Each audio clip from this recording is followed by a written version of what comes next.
Hi, it's Rebecca Pan, founder of Badass Women of Impact. And today I am thrilled to introduce you to Monica Laurence as our second interviewee.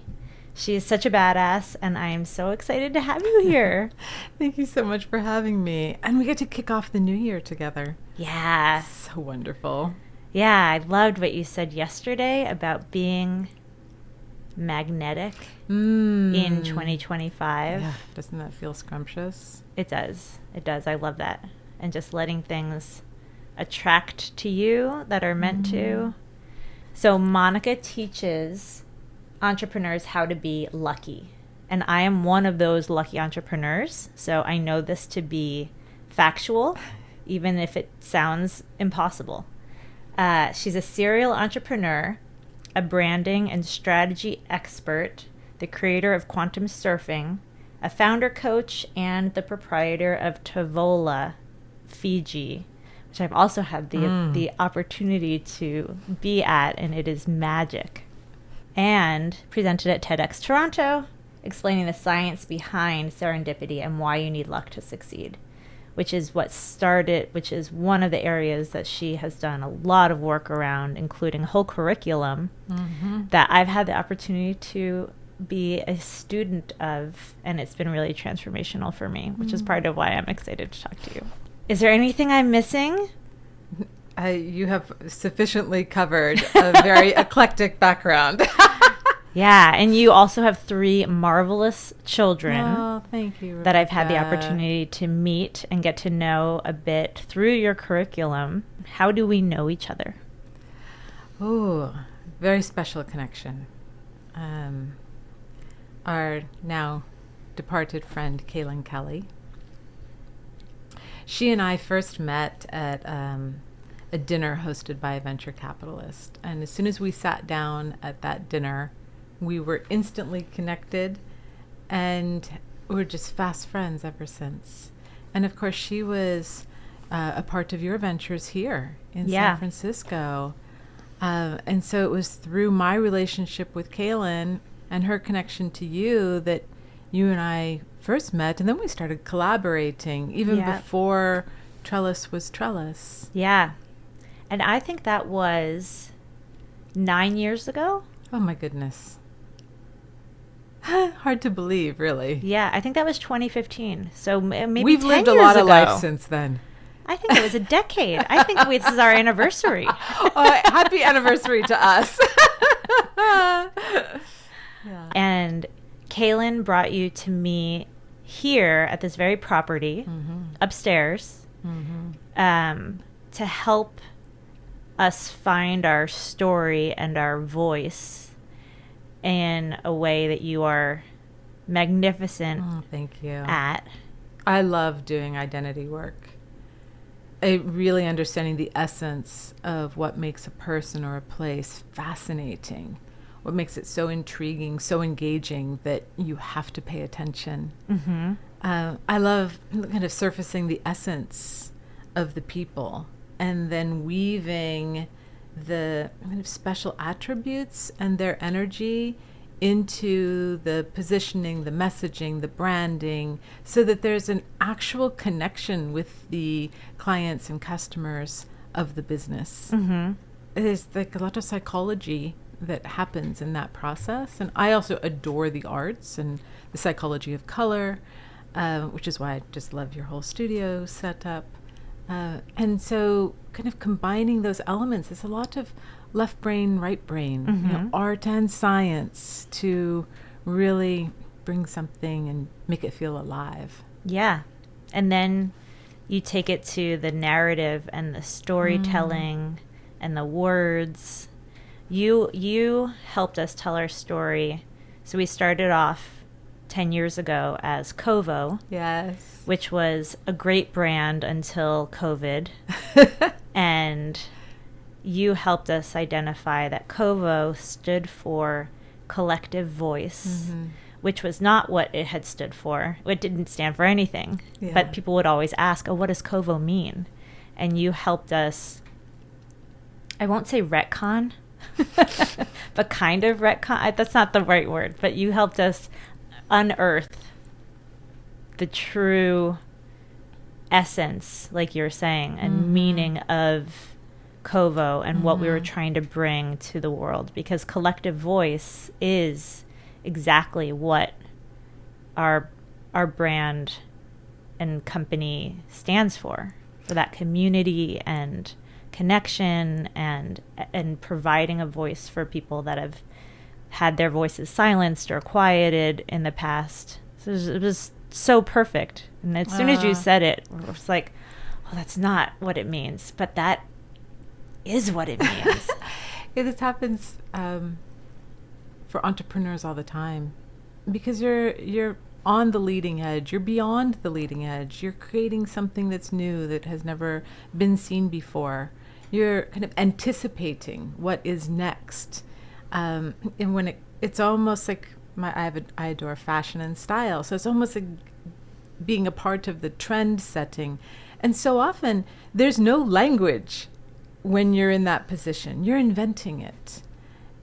So I love that you shared that story, and I'm delighted to hear that it still resonates with you, Rebecca, because I've always thought what you've created here is special, and that it is a voice for people, and a voice for this neighborhood, this community, this city, a voice for diversity, and a way of honoring every individual. But the language is really one of my loves. It communicates energy, and it makes it special. You have such an incredible way with language. I feel like when I first started taking your courses, I didn't realize this before when we were working together many years ago, but when I started taking Quantum Surfing 1, which I think at the time was the only quantum surfing there was, and now there's three courses, and I've taken them all. I realized that you pronounce your T's with a strong T, and you shared with me that comes from Fiji. Yes, it does. From all of the time that you've spent in Fiji. Well, in a roundabout way. When I was a child, I originally grew up in the Pacific Northwest. My mother was from the Seattle area. And there's really kind of a neutral way of speaking there. But then we relocated to the East Coast. My father's family was from the Philadelphia area. We moved to New Jersey. And in that area of the country, there's very strong accents. Yeah. And you don't sound like a Jersey girl, though. Right? I'm from Philly. I know. So I know Philly. right? I know Jersey. So this is exactly what happened. My mother was rather proper. She had been a model and flight attendant, and really been trained in proper manners. And so she said, "You're not allowed to speak like the people around you." And that's okay. But then the question becomes, all right, well, how am I supposed to speak? And I really idolized my uncle, my mother's brother. He was a huge figure and force in my life. And in the 70s, he bought a private island in Fiji after being a successful entrepreneur here in San Francisco. And so I started speaking like him.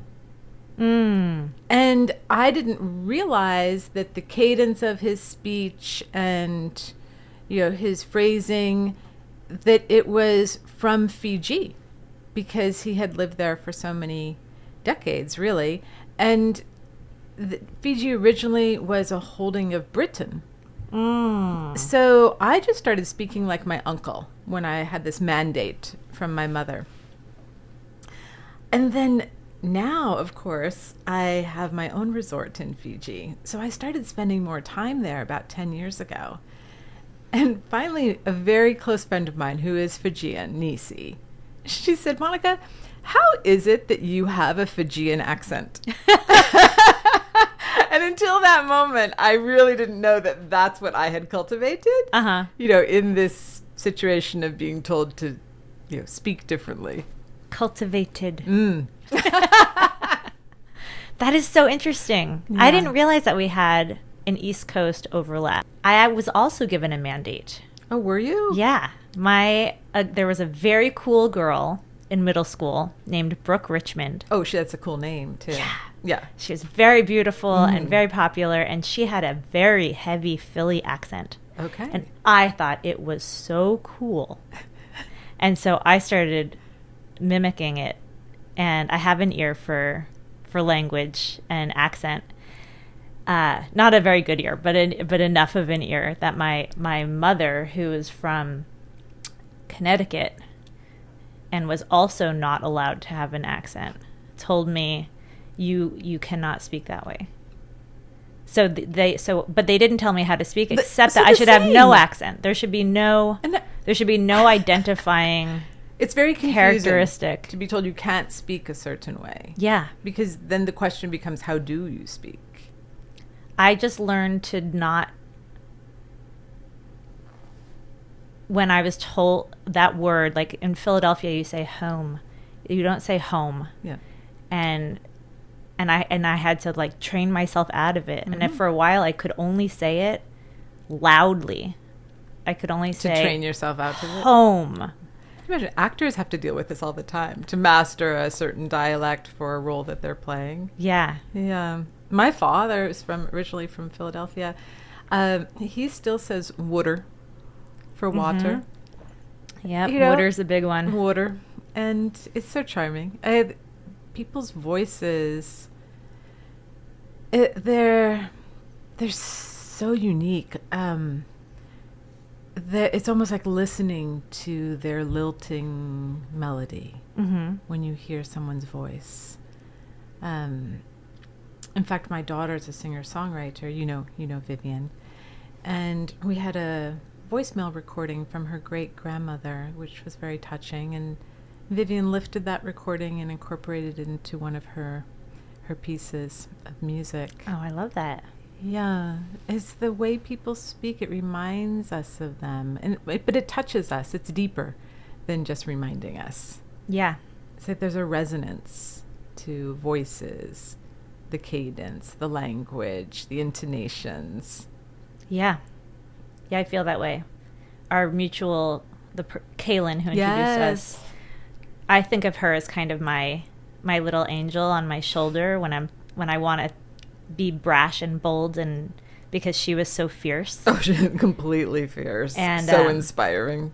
And so I will hear things in her voice when I'm pondering something. That's nice. I love to hear that. I was thinking of her so much when I was driving over here today, kind of going through the neighborhoods that we used to frequent all the time. Yeah, special person. We were very blessed to have her in our lives. Yes. Agreed. So you asked me a question about impact. Yes. And how I think of that word, because you said that you don't see your work. That's not a word that you usually use when you think about your contribution. And to me, and why this podcast is called Badass Women of Impact, is there's such, women's voices are not heard at the same level or frequency or volume as some other people's voices in the world. And other people are heard even less. And that contribution or support for people and planet, and that to me is impact. So anything that's not solely focused on profit to me has elements of impact. Anything that's supporting social good or social enterprise or policy or humans or leadership. And so I feel like the work you do is immensely impactful because you're leading leaders and you're helping each of the people you encounter make more of an impact in their work. For sure, I do that. When I see someone and their passions, I immediately find myself envisioning the path that they're on, who they are, who they're becoming, and to use your word, the impact that they're making, or the opportunity that they have to make an impact, or the potential that they have already. It's very exciting for me to see that spark, what I would almost think of as the magic inside of someone. And it's a privilege for me to be on the journey of seeing someone blossom and allowing that magical essence to become fully expressed. So, yeah, once you described it, I thought, okay, I suppose I do have impact, but of course it's my love of expression, of creativity, of people rising to their full potential, my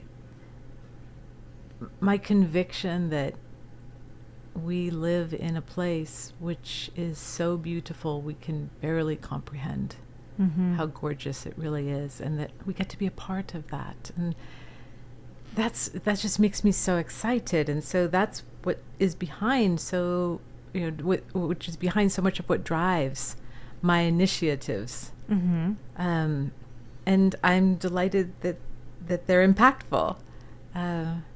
They sure are. They are so impactful.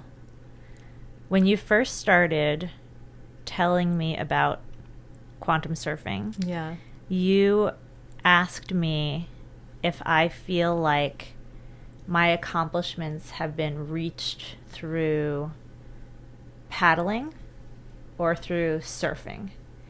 And I remember we were upstairs and I said, "Oh, Monica, I fucking paddle." I fucking paddle for everything. I get there. I get there, but I fucking paddle. Completely out of breath. Yeah. And you were like, what if you could surf? And I was like, what are you doing? What are you doing that... Yes, I would love to surf. How do you learn to surf? Do we have to really surf, or is this a metaphorical surfing?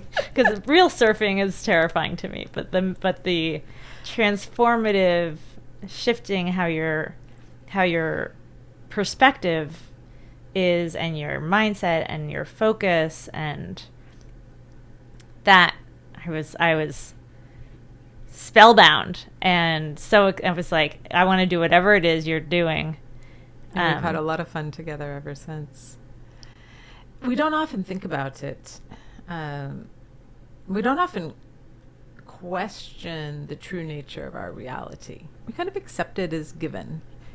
And we have been given templates for how to create and operate in order to be successful within our reality.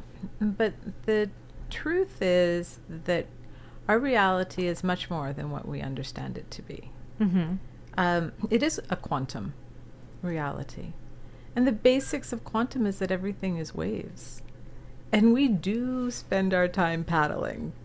And yet when we align our energy and our mindset with the vision of what we wish to achieve, be, do, have, then we are surfing. We're catching a wave rather than working so hard against those tides. Yeah. And you taught that. You made that into a learnable practice. Yeah. Which has been so transformative for me, and hopefully at this point we haven't launched yet, so we have 0 viewers. Or we have an audience of Marcela. We might have infinity viewers. But one day, we'll have many, and I really hope that your work is able to extend far beyond. It's already far beyond where it was when I first was a student, and I'm excited to see where it goes. It's really a joy to share quantum surfing. And the language that I've put together in that course is really to simplify some of these concepts. And since I was trained as a consultant at Accenture, they always drilled into us to make sure that when you show up at a client, you immediately produce results. Don't make your client wait for months to see something tangible from the fact that you're supposed to be contributing. And so in playing with those ideas, I realized that if you learn to be lucky, then that is the equivalent of getting up on a board and surfing a quantum wave. And learning to be lucky is simply adopting lucky behaviors. And there's been social science research, neuroscience that reinforces these ideas. So that when you change your behaviors by adopting lucky behaviors, then you start to experience your environment differently. So I did a whole TEDx talk on it in Toronto, probably about 2 years ago now. Yeah, I've seen it. Can we link to it in the notes? Awesome. And in that TEDx, which was a joy to give, I titled it, "You Need Luck to Succeed." And that is also part of the research, is that to be successful, you need to be lucky. And we don't think we can really generate luck for ourselves, but that's not what the science shows. Yeah. So it's super exciting and it's fun. It's more fun. It's a lot more fun. Yes. And easier. And less grasping and writhing and striving. Last night, that was so funny. I woke up laughing about that this morning. Yeah. The words for 2025. And yeah. Yeah. When yours was magnetic, which I think is brilliant. Yeah. Mine were zen and flow. Yes, and there were others in there. There's expansion. Transformation. Yes. Yeah. Yeah, I think 2025 is going to be a fantastic year in many ways. In some ways, it's going to be a horrifying year. Well, the reason I feel like magnetic is the right word for me this year, and I say the year, but as we were even saying last night, it might be the word for the next 2, 3, 4 months. It's a really reminder to me that what you're experiencing is related to your energy.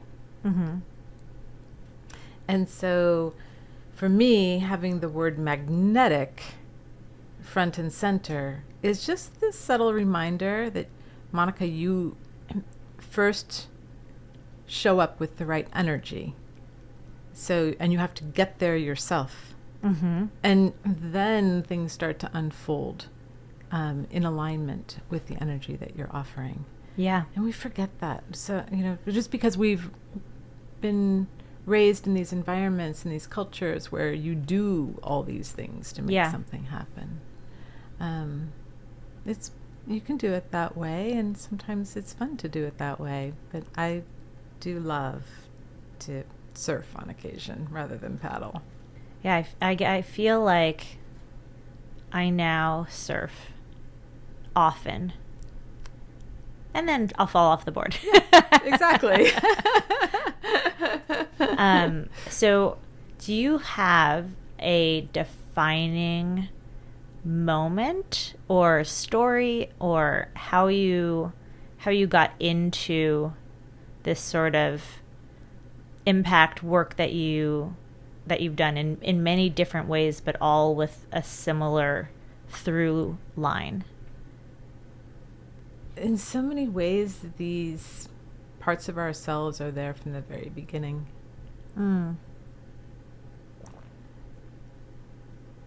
I was very fortunate to grow up in a home in which we had lots of conversations about the universe.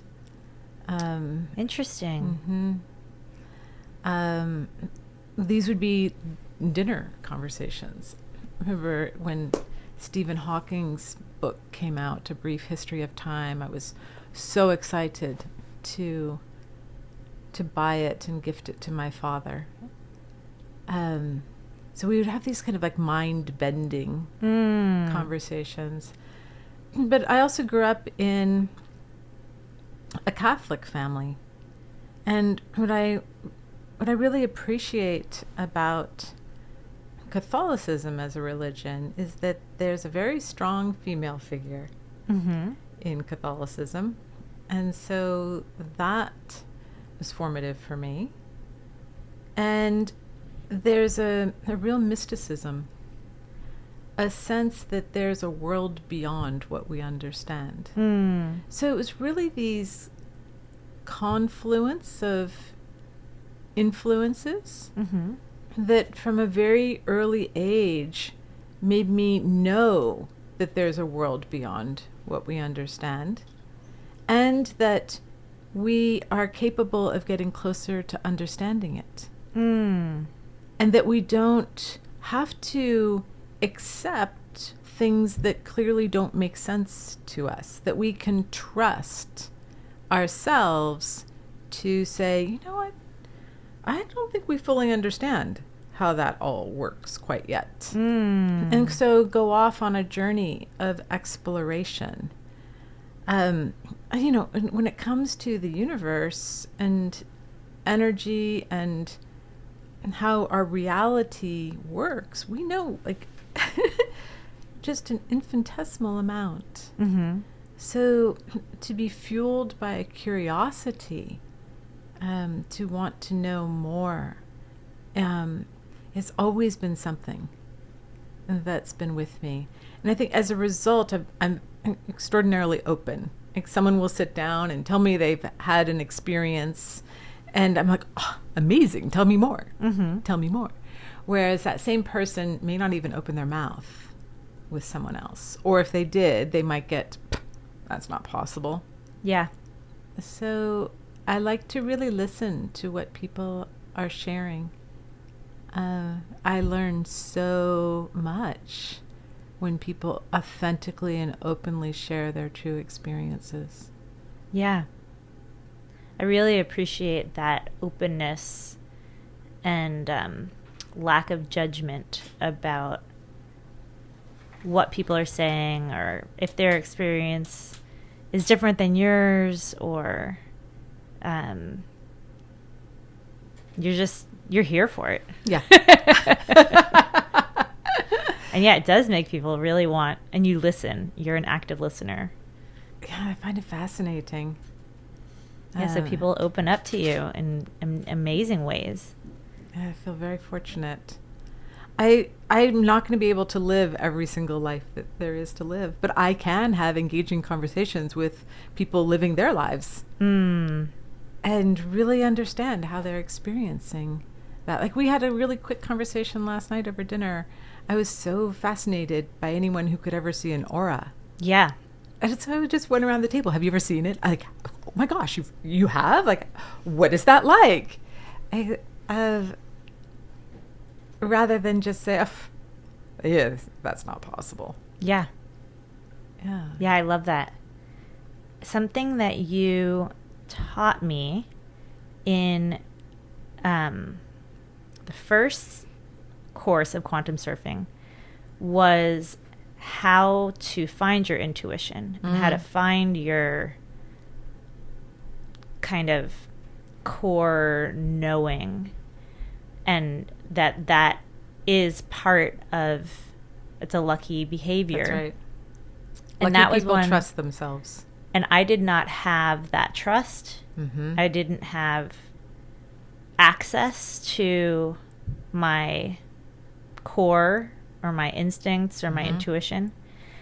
And that was one of the biggest things for me, that you gave practical tools to access intuition that I thought were just, first I thought were bullshit, and then tried, and then thought were magic, and continue to find so much value in. So would you explain automatic writing? Yes. As for our viewers, Yes, and listeners, I think it's just such a cool tool. So the fastest way I've found to get to your intuition is to use the word feel rather than the word think. So what do I feel to do? Who do I feel to call? Do I feel to call someone? Where do I feel to go? Which turn do I feel to make? Yeah. There's an opportunity to be in conversation with your intuition. Mm-hmm. And when you're using thinking words, you miss that opportunity.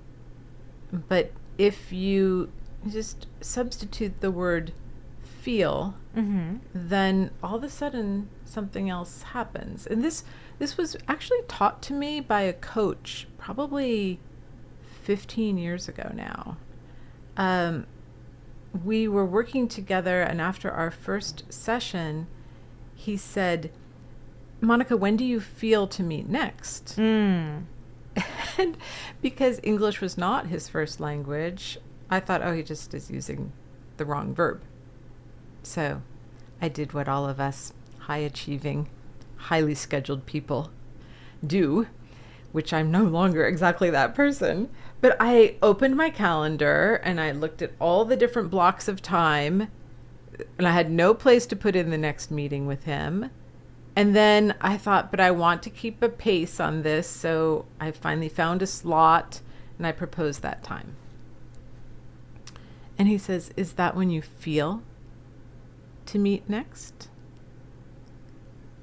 I said, you've got to be kidding me. Like, you meant to say that. I was like, but what does that mean? What does it mean to have a feeling about when to meet?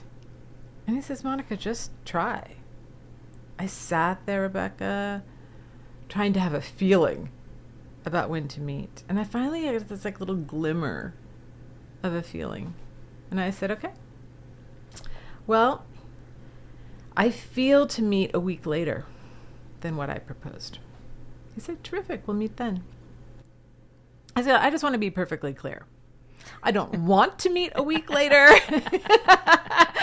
It's not convenient for me. It does not meet any of my objectives. It doesn't keep this apace and on track.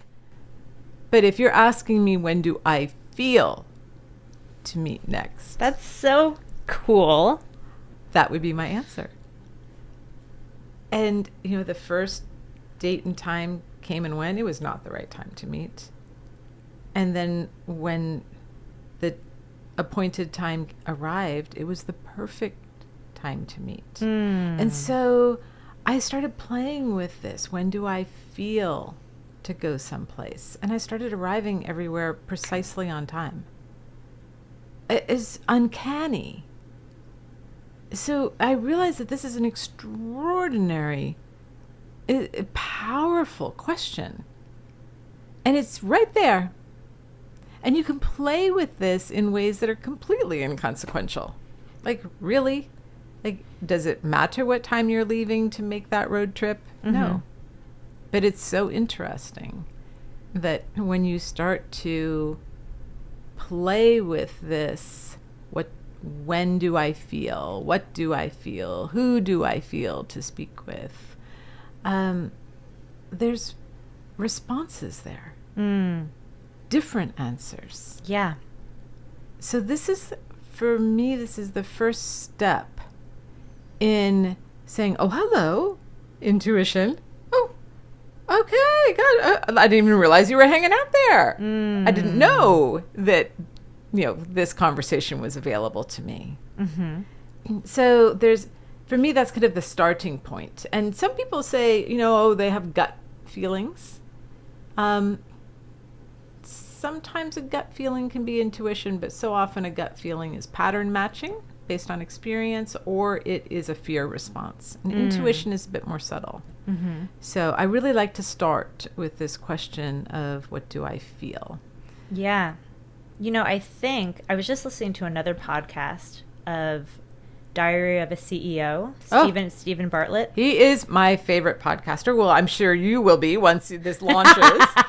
He's amazing. Totally. And I was listening to a podcast this morning by a doctor who helps with, I think she's not a doctor. That was another one. She's a sociologist who is a coach for Oprah, among other people. And she works with prisoners and she works with billionaires. And what she was saying is that, it was all about anxiety. And that anxiety is the number one mental health issue today. And it went up 25% during the pandemic, and people are just medicating in all sorts of ways. And your senses, so when you're feeling something or you're smelling something or tasting something or seeing something, flips the toggle. So left brain is where your anxiety and thinking brain, oversimplification for sure, lives. Right brain is where your creativity and your sensing lives. And your brain can't do both at the same time. So you're being so creative and having such a value for creativity, and this sort of feeling into things as opposed to thinking into things. That feels to me like it's right brain. And I would theorize part of why you do not seem to be succumbing to the anxiety epidemic that's happening around the world. I think you're staying further on your right half of your brain and not the thinking, analyzing, grasping side. Yes. Does that feel right? Yeah, I completely understand what you're sharing. And I will say that I don't always find myself in the place of zen and peace and optimal creativity. Well, you could have fooled me. Sometimes we all have our demons and anxieties. But I feel that I spend more time than not on the side of understanding that there's silver linings, that when things are happening that feel stressful, that they're coming with pieces of information or insights that are valuable. And if we're focusing on the stress of it, we're missing the silver linings. We're missing like the magic keys that could be presenting themselves, because we're not in a receptive space or a space of curiosity to say, oh, why is this shit show happening to me? Yeah. Because we've already labeled it as a shit show, and it very well could be. But what else is going on? What's the opportunities that are being unveiled? Yeah. In this same moment? What am I learning about the people who are participating in this experience, who are part of it? And what am I learning that I need to know? What insights can I garner from this situation? So, because that is the place that I go when things are kind of heightening in terms of the stakes are getting higher, there's urgency, all the triggers for anxiety and stress. In a way, I do my best to slow it down. To say, oh, I can feel this right now.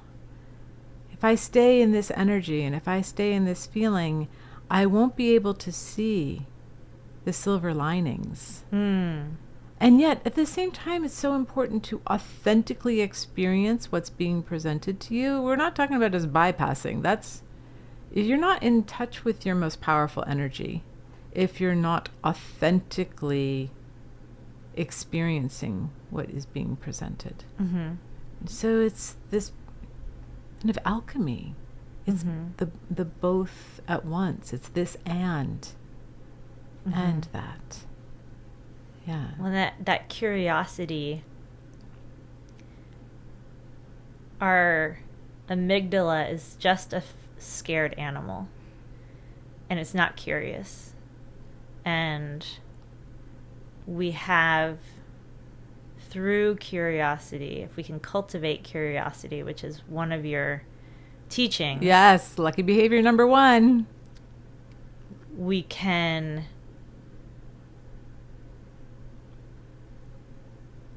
protect, it's not short circuit, but we can help that scared animal feel safer, because now we're problem solving for it, and we're supporting it, and we're being gentle with it, and we're being curious, and we're not saying we just got to wipe out the anxiety, we've just got to kill it, we've just got to squash it, and all these like gun, like violence terms that we can think about. Like you would never do that to a puppy. It was one of the things that this woman was suggesting, that if you think about your amygdala or your insides as like a puppy, how would you'd offer some TLC and care and support and space, and it calms your whole nervous system. Yeah, it's really interesting. Yeah, I also reflect too, Rebecca, that there's everything about us is divine. Everything. So when you get like a fear response, it's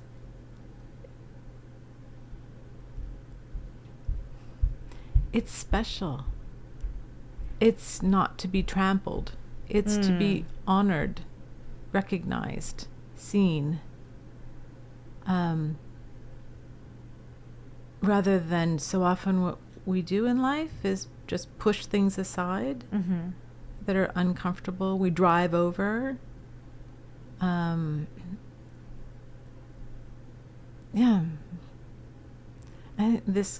having this sense of trust combined with curiosity really does get you around a lot of anxiety. It doesn't mean that won't present itself every once in a while. It certainly does. But at least you can redirect it in a way that honors why it's showing up. Yeah, I love that. Yeah, I think that's really helpful. And you wanted to share about automatic writing. So we put that context of just tapping into your intuition. But when we did quantum surfing together, this was in Quantum Surfing 2, we talked about automatic writing, which is a way of streaming in information that is also related to intuition, but accessed in a completely different way. Yeah. I love your story about that, so maybe that's something that you'd like to share.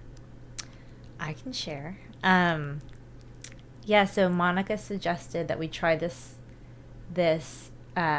technique called automatic writing, where you go to a quiet place and you write.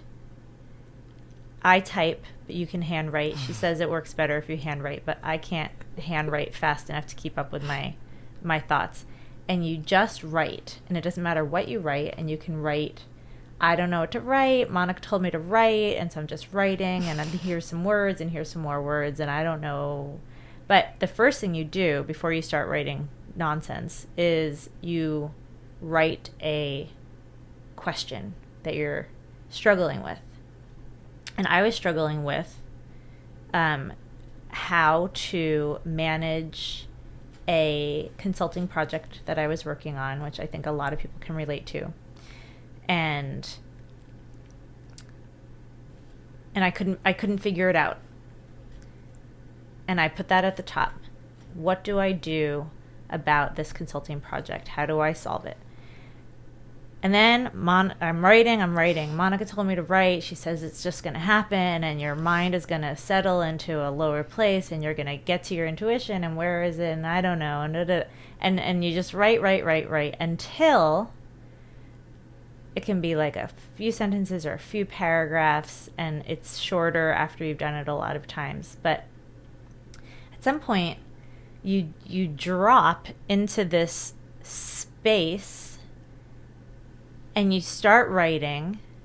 So I'm typing, and I just start typing away, and I don't know what I'm typing exactly. I'm just like you're taking dictation. Yeah, I'm like is it channeling? It I don't is know. Channeling. It's like coming in, and I don't even know what I've written, and then I write until I'm done writing. And I thought this sounded so crazy, this whole idea. And I did it, and I tried it. And you were saying when you explained it that often you won't read what you wrote for a week or more. But I have never done that. I'm like, what did I just write? And whenever I feel that I'm finished, I then go and see. And now every time I've done it, and now I've done it over 10 times, I have solved my problem, written eloquently, and it's still crazy, actually. Right. It's crazy, but it is magic and effective and easy and accessible for everyone. Mm-hmm.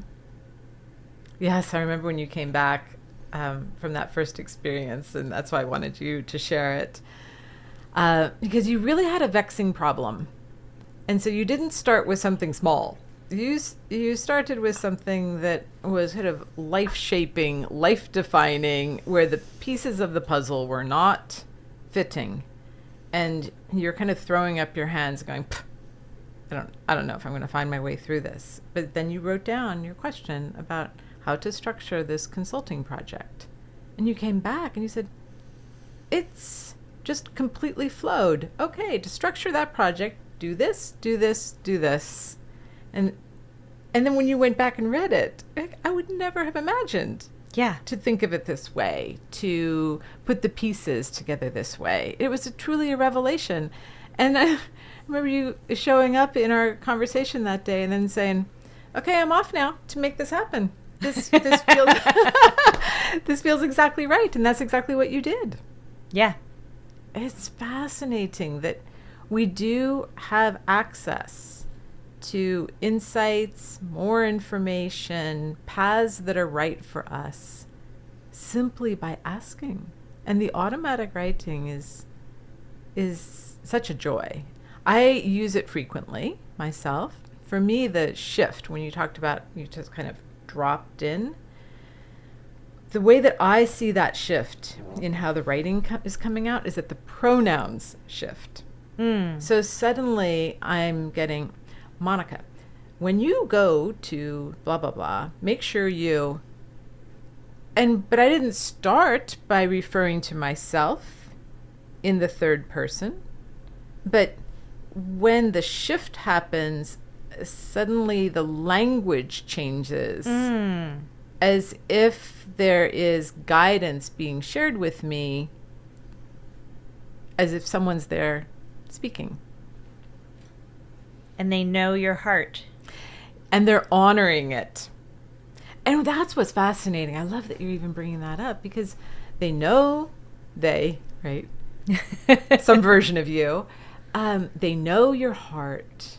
They're honoring it. And then practically showing you a way to move forward in alignment with that internal knowing. So you can take action. Not just know. Yeah. But actually move forward. It's so magical. Yeah. I do find too, every time I am taking action in this way, it's like the path clears. I don't know if you've had this experience with it, but it's like, it's almost like walking down a yellow brick road. And it's like everyone is like, oh, yes, perfect. So glad you're showing up to do it that way. It works for me. Here we go. There's no resistance. It's like almost as if everyone was excited to support that, to be on that path together. I have noticed that. It feels like it flows. Yes. But not just individually. It flows in the world. Right.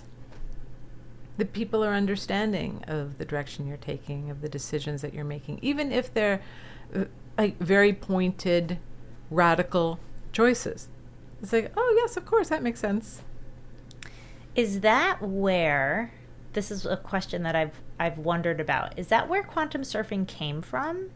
Where, I know that you had been living the qualities and people were curious about how things seem to line up for you and how you seem so lucky and how you seem so joyful and all these things. And people would often ask you, what's your secret? Yes. Is it your skin cream? Or why are you so radiant? But what was that the sort of thing that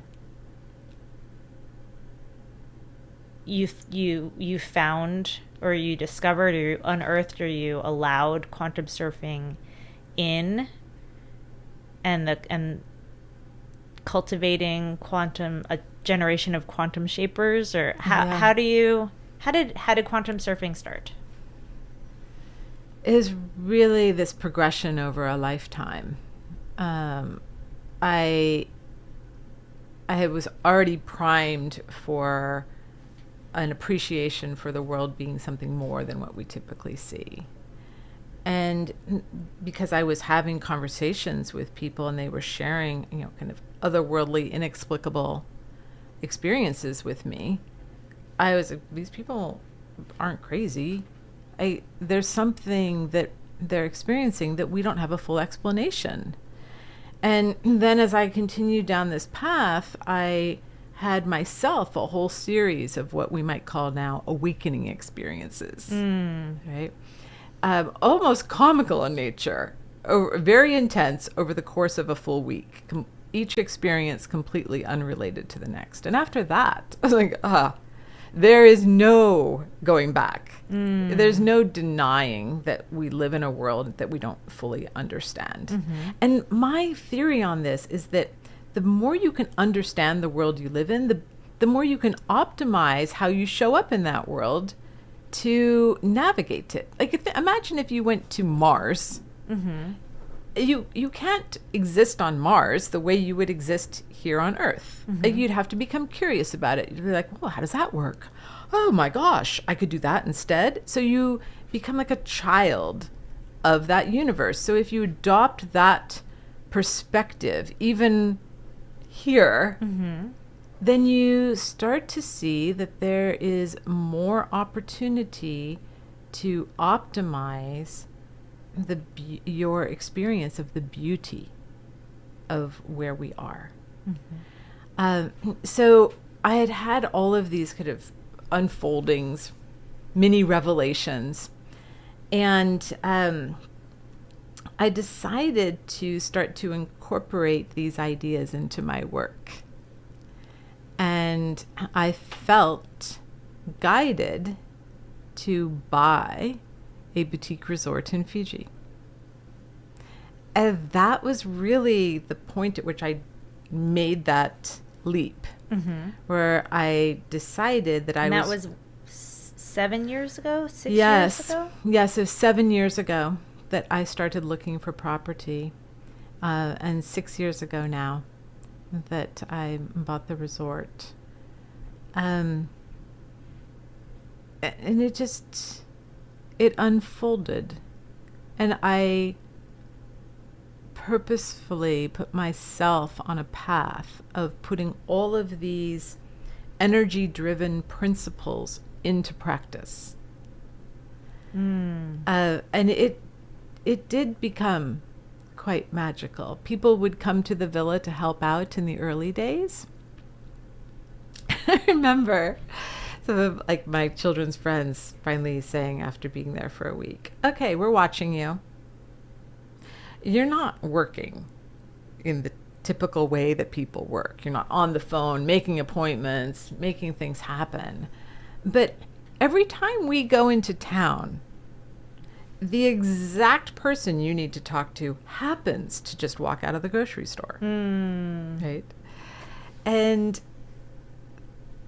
they started asking what's going on. Now, what they weren't expecting to hear is me saying, "Oh yeah, that." And they're like, "Wait, you are actually doing that?"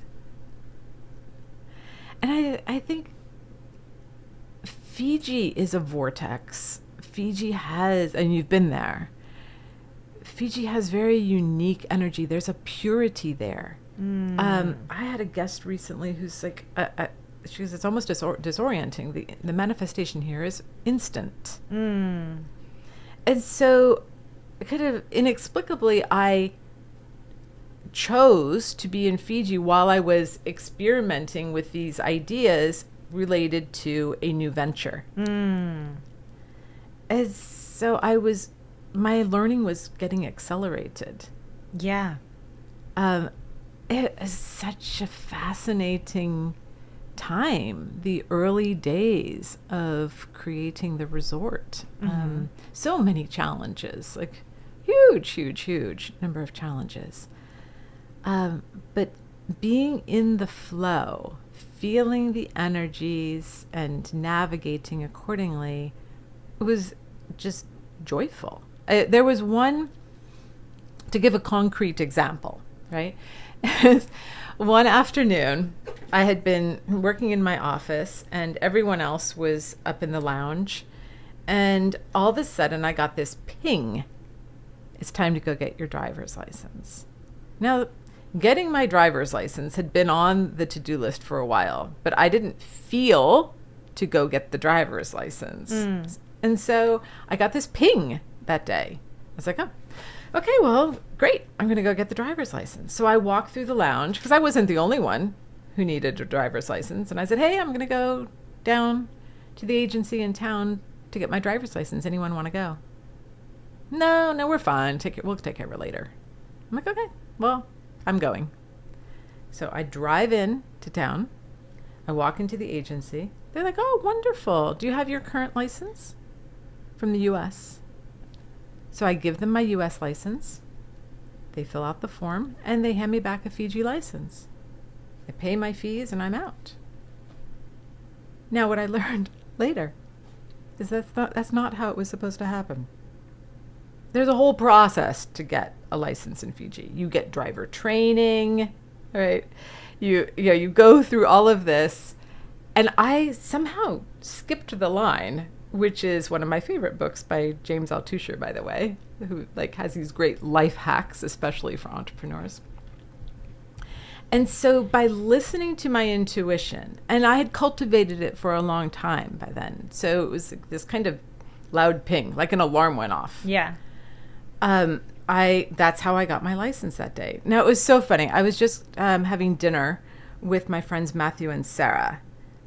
They run, well, you know Matthew and Sarah, yes? They run a phenomenal snorkel and dive operation in Ottawa Bay, right there in I don't Fiji. think I know them. Okay.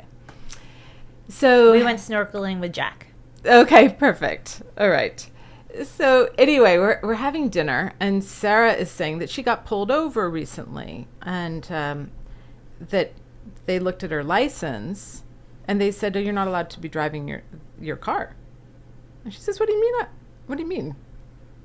They said, "Because your license doesn't allow you to drive a manual transmission."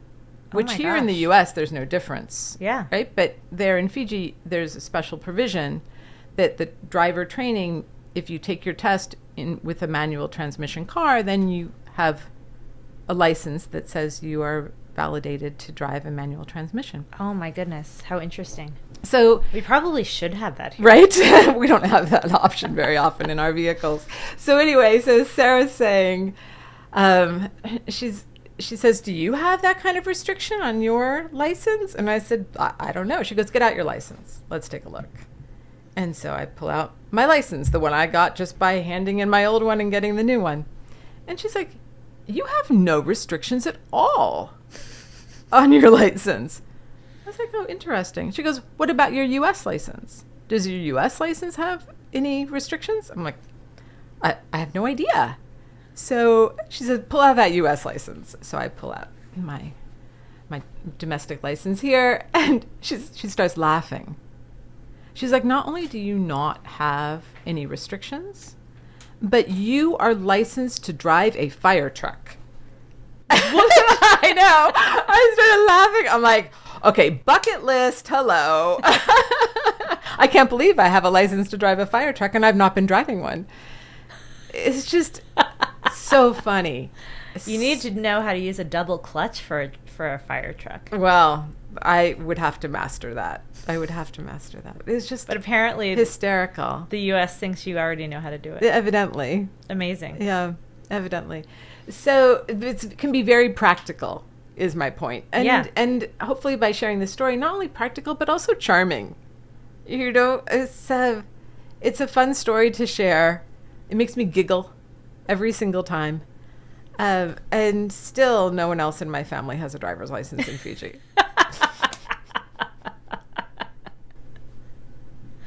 Well, I love that. I do think that epitomizes a lot of your teachings and a lot of what you have learned through a lot of trial and error and experiments. Lots of experiments.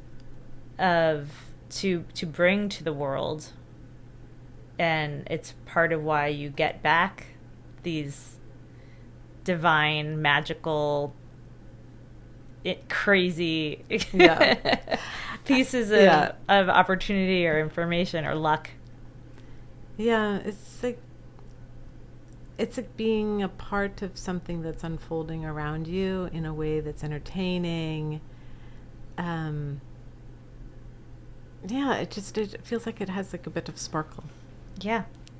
Yeah. And I really treasure that. You know, we can all benefit from having more of that feeling in life. Yeah. That's part of why I wanted to start this podcast, to hopefully inspire and uplift. And there's so much negativity in the world right now through social media and digital media, and just an overabundance of stimulation and so much anxiety. And I want to place my consciousness in channels that are uplifting and inspiring and informing and fun and story driven. And every business I've ever started has been for the world through the lens that I have, which is also for myself.